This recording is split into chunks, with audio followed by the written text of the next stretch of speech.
The liturgy is not just one of many ways of doing worship. It has a definite content, namely the gospel of Jesus Christ, expressed in many different ways. The liturgy is not just words, but also actions, gestures, and signs. The word comes to us in different forms, in proclamation, in dialogue between the leader and the people, in different kinds of prayer, such as confession, adoration, thanksgiving, and petition. The actions, too, are as varied as the word. There are different kinds of gestures, each carrying a deep meaning. The people stand, sit, kneel, raise their hands, hold their hands. You'll be surprised that in certain liturgical orders, worshippers do hold their hands. They bow, they prostrate, they genuflect. They sign themselves with the sign of the cross.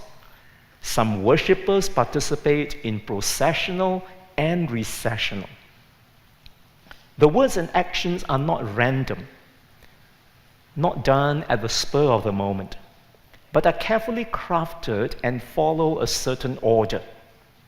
The liturgy is something worshippers do repetitively and cyclically. There are the daily morning and evening prayers called the Liturgy of the Hours, the weekly Eucharistic celebrations, and yearly cycles in which the gospel story is told and relived again and again. Now, for many modern people who easily get bored, repetition is a frightful word. But the problem is not repetition. The problem is boredom. They fear repetition not because it leads to boredom, but because they are already bored. They clamor for novelty without realizing that novelty provides only a temporary distraction. It feeds and enhances their boredom rather than cures it, leaving them with a craving for more novelties. I feel that the persistent call to make worship contemporary and relevant is symptomatic of a pervasive modern disease of boredom. The fear of repetition is totally unfounded.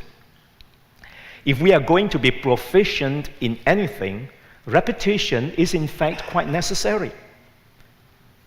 The good golfer knows that he or she needs to repeat that stroke over and over again to perfect it.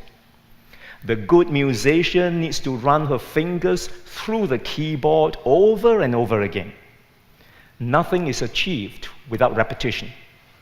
So why should worship be any different?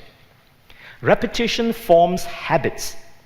And what is needed today is not novelty in worship that temporarily excites, but good liturgical habits formed by constant repetition. The liturgy forms us in a particular way of thinking, a certain habit of mind. But what habit of mind is the liturgy forming us as liturgical agents?